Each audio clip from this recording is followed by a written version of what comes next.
నమస్తే అండి. ఇవాళ మనం వినబోయే కథ సార్థకత. రచించిన వారు ఈశ్వరి గారు. అప్పటికే అది 10వ 15వ అనసూయ గోడ గడియారం కేసి చూడటం, వెంటనే వాకిట్లోకి వచ్చి వీధి చివర కనిపించేంత వరకు చూడటం. మనవాళ్ళిద్దరూ స్కూల్ నుంచి వచ్చి స్నానాలు చేసి పాలు తాగి హోంవర్క్ చేసుకుంటున్నారు. పిల్లల్ని చూసి నిట్టూర్చింది. ఇదే వేరే ఎవరి ఇంట్లోనైనా ఇలాంటి పిల్లలు ఈ పాటికి ఆటలాడుకుంటూ తల్లిదండ్రులతో షికార్లు తిరుగుతూ ఆనందంగా ఉండేవారు. పాపం వీళ్లు మాత్రం పరిస్థితులకు తగ్గట్టుగా పేచీలు పెట్టకుండా చెప్పిన మాట వింటారు. తన కూతురు జీవితంలో ఏదైనా ఆశ శ్వాస మిగిలి ఉందంటే అది వీళ్లే అనుకుంటూ ఆలోచనలో మునిగిపోయిన అనసూయ గేటు చప్పుడు అవడంతో ఒక్కసారిగా బయటకు వచ్చి చూసింది. తల వంచుకుని వస్తూ కనిపించింది కూతురు. అమ్మయ్య వచ్చేసింది అనుకుంటూ కూతురి ముఖంలో కనిపిస్తున్న ఆందోళన చూసి, ఏమ్మా అలా ఉన్నావు, ఈరోజు మళ్ళీ ఏమైనా అంటుండగానే జోళ్లు విప్పి లోపలికి వచ్చిన సుజాత హాల్లో ఉన్న దివాన్ మీద బోర్లా పడి బోరుమని ఏడవసాగింది. అక్కడే ఉన్న పిల్లలిద్దరూ బిక్కమొహం వేసుకుని అమ్మమ్మకి చెరువువైపు చేరి ఆమె చేతులు పట్టుకుని తల్లిని భయం భయంగా చూడసాగారు. అనసూయ పిల్లలిద్దరితో సుజాత దగ్గరికి వెళ్లి, ఏడవకు తల్లి, నువ్వు ఏడుస్తుంటే పిల్లలు చూడు ఎలా భయపడుతున్నారు, ఏం చెయ్యాలో ఆలోచిద్దాంలే గాని లేచి స్నానం చేసిరా అంటూ పిల్లలను టీవీ ముందు కూర్చోబెట్టి టీవీ ఆన్ చేసింది. దుఃఖభారం తీరి లేచి కూర్చున్న సుజాత ఎదురుగా గోడపైనున్న భర్త ఫోటో కేసి తదేకంగా చూస్తూ ఉండిపోయింది.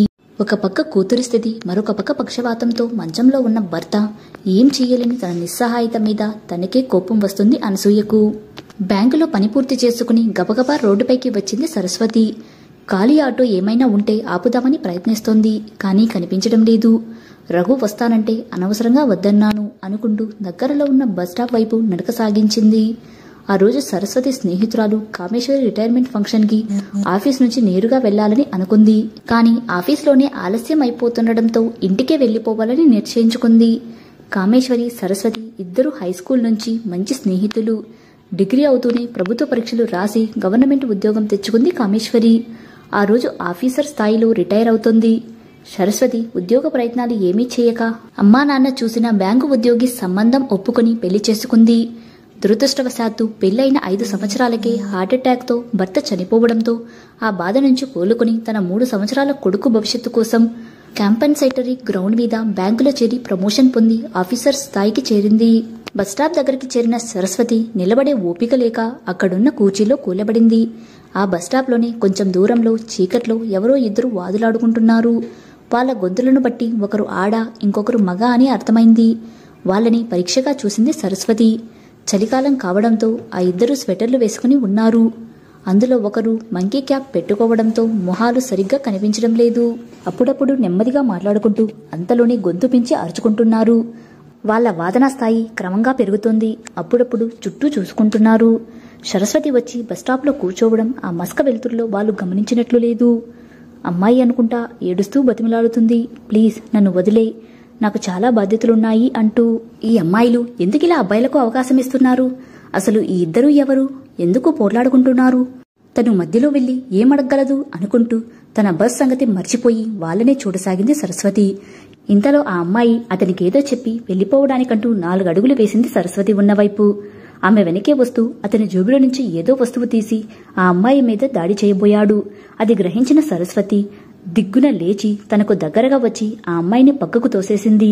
ఆ వెంటనే అతని చెయ్యి పట్టుకుని హెల్ప్ హెల్ప్ అంటూ అరవసాగింది. అతను సరస్వతి చేతులను విదిలించుకుని పారిపోతుంటే రోడ్డు మీద బైక్ పై వెళ్తున్న వారు ఆమె అరుపులు విని పారిపోతున్న వ్యక్తిని వెంబడించి పట్టుకుని బస్టాప్ దగ్గరకు తీసుకొచ్చారు. ఈలోగా అతని చేతిలో ఉంచి కింద పడిన వస్తువు ఏమిటా అని సెల్ ఫోన్ లైట్ ఆన్ చేసి చూసిన సరస్వతి ఒక్కసారిగా వణికిపోయింది. అది చాలా పదునుగా ఉన్న చిన్న చాకు. అమ్మ బాబోయ్, ఎంత పెద్ద ప్రమాదం తప్పింది అనుకుంది సరస్వతి. కింద పడిన అమ్మాయిని ఎవరో చెయ్యి పట్టి పైకి లేపారు. ఏం జరిగిందో తెలియని అయోమయ స్థితిలో ఉందా అమ్మాయి. ఇక ఆలస్యం చెయ్యకుండా సరస్వతి షీ టీమ్స్ కి తనకి పరిచయం ఉన్న మరొక 2 పోలీస్ ఆఫీసర్లకు ఫోన్ చేసి సమాచారమిచ్చి వెంటనే రావాల్సిందిగా కోరింది. ఈ హడావిడికి రోడ్డు మీద వెళ్తున్న జనం కొంతమంది పోగయ్యారు. పోలీస్ హారన్ వినిపించడంతో అందరికీ ఆసక్తి ఎక్కువైంది. కారులో నుంచి దిగిన లేడీ పోలీస్ సరస్వతిని చూసి, మేడం ఏం జరిగింది అని ప్రశ్నించింది. ఆ పోలీస్ని విష్ చేసి జరిగినదంతా వివరించింది సరస్వతి. మేడం నమస్తే, ఈరోజు న్యూస్ పేపర్లో చూసా, ఎంత పెద్ద ప్రమాదం తప్పించారు మేడం. భగవంతుడు మీ రూపంలో వచ్చి ఆ అమ్మాయిని రక్షించాడు. వాళ్ళమ్మా నాన్న ఎప్పటికీ రుణపడి ఉంటారు మీకు. నిన్న మీరు ఆ అమ్మాయిని అలా సేవ్ చేసుండకపోతే ఈరోజు ఎలాంటి న్యూస్ వినాల్సి వచ్చేదో అంటూ ఆగకుండా మాట్లాడేస్తున్న సుజాత కేసి చిరునవ్వుతో చూసింది సరస్వతి. ఒకే చోట పనిచేస్తున్నా ఈరోజు పేపర్లో చూసేదాకా ఆడపిల్లల కోసం మీరు చేస్తున్న సహాయ కార్యక్రమాలు మాకు తెలియలేదు మేడం అంది. నాదేం లేదమ్మా, నిస్సహాయులైన ఆడవాళ్లకు ఏదైనా ఉపయోగపడే పనులు చేయాలనిపించి ఆలంబన అనే స్వచ్ఛంద సంస్థ ఆశయాలు నచ్చి దానిలో సభ్యత్వం తీసుకున్నా. వారితో కలిసి ఆడవాళ్ల కోసం పనిచేస్తున్నాను. నిన్న జరిగినది కొంచెం పెద్ద విషయం కాబట్టి ఆ న్యూస్తో పాటు నా గురించి రాశారు అంతేనమ్మా అంది సరస్వతి తేలిగ్గా. లేదు మేడం, మీరెంతమంది లైఫ్ సేవ్ చేశారో, కొందరిని మీరెలా ఆదుకున్నారో చాలా వివరంగా రాశారు మేడం. ఆడవాళ్లకింకా ఇప్పటికీ చాలా సమస్యలున్నాయమ్మా. వాటిని పరిష్కరించుకోలేకపోతే వారితో పాటు వారి తరువాతి తరము నష్టపోతుంది. మేడం, మీరు పనిచేస్తున్న ఆఫీస్లోనే నేను పనిచేస్తున్నందుకు నాకు చాలా గర్వంగా ధైర్యంగానూ ఉందండి. సుజాత మాటలు విన్న సరస్వతి నవ్వుతూ ఆమె భుజం తట్టింది. ఓకే మేడం, లంచ్ టైంలో కలుస్తా మళ్ళీ. నాకైతే మీతో ఇంకా మాట్లాడుతూనే ఉండాలని ఉంది అంటూ తన సీటు వైపు నడిచింది సుజాత. క్యాష్ క్యాబిన్లోకి వెళ్లిన సుజాత తన సీట్లో కూర్చుందే కాని మనసంతా వేరే ఆలోచనలతో నిండిపోయింది. 2 నిమిషాల తర్వాత భారంగా ఊపిరి తీసుకుని ఈరోజు లంచ్ టైంలో నా సమస్యను మేడంకి చెప్పి పరిష్కారం అడగాలి. ఆవిడైతేనే ఆ సమస్యను పరిష్కరించగలరు అనుకుంది. అలా అనుకోవడంతోనే మనసంతా చాలా తేలికై ఆత్మవిశ్వాసంతో పని ప్రారంభించింది. రోజూ వచ్చే టైం కంటే ఆలస్యం కావడంతో అనసూయ కంగారు పడుతూ కూతురు కోసం ఎదురు చూడసాగింది. పిల్లలిద్దరూ తల్లి గురించి ఎదురుచూసి భోజనం చేసి నిద్రపోయారు కూడా. అనసూయ కూతురికి ఫోన్ చేసి మళ్లీ చేస్తాను అంటూ కట్ చేసింది. ఆఫీసులో పని అవలేదా, లేక ఆ వ్యక్తి వల్ల మళ్లీ ఏదైనా సమస్య వచ్చి పడిందా? అర్థం కాక అనసూయకు కంగారు పెరిగింది. ఒక పక్క కూతురు గురించి ఎదురు చూస్తూనే మంచంలో ఉన్న భర్తకు అన్నం తినిపిస్తూ ఆలోచనలో పడిపోయింది. పెళ్లైన నాటి నుంచి సమస్యలే తనకు.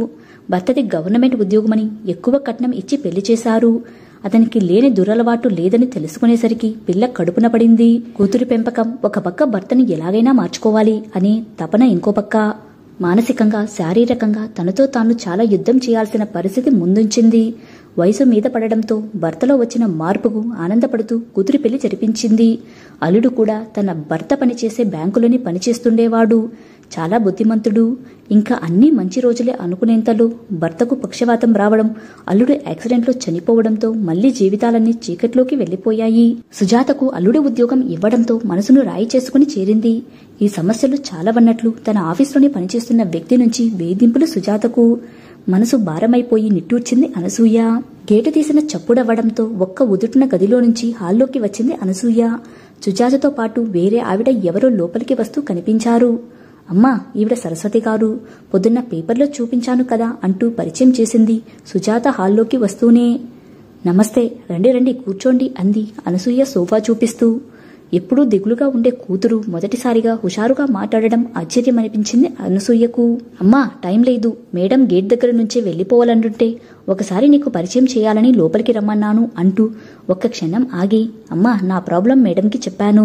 ఇప్పుడు అతని ఇంటి నుంచే వస్తున్నామిద్దరం. మేడం చాలా బాగా హ్యాండిల్ చేశారు. దెబ్బకి భయపడ్డాడు వాడు.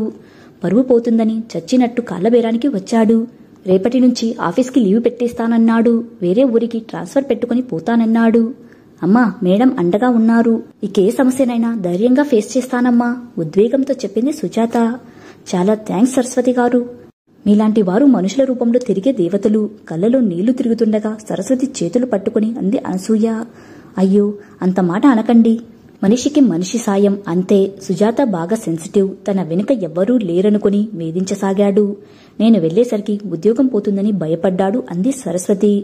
మేడం, కొంచెం కాఫీ తీసుకోండి అంది సుజాత. అయ్యో, ఇప్పుడెందుకమ్మా, ఇంటికి వెళ్ళిపోతాను కదా. పర్వాలేదు మేడం, కాఫీయే కదా, తీసుకోండి. డిన్నరే చేసేసి వెళ్తే బాగుండేది. కానీ ఇంట్లో మీ అబ్బాయి వెయిట్ చేస్తుంటాడని అన్నారని అడగట్లేదు. మరొకసారి ఎప్పుడైనా మా ఇంటికి భోజనానికి రావాలి మీరు అంది సుజాత. ఓ, తప్పకుండా, ఇంకా వెళ్తాను అంటూ లేచింది సరస్వతి. మేడం ఆగండి, క్యాబ్ బుక్ చేస్తాను. అలాగే, మా నాన్నగారికి కూడా మిమ్మల్ని చూపిస్తాను రండి అంటూ సరస్వతిని తన తండ్రి గదిలోకి తీసుకెళ్లింది సుజాత. మంచంలో పడుకోనున్న సుజాత తండ్రిని చూసిన సరస్వతికి చాలా బాధేసింది.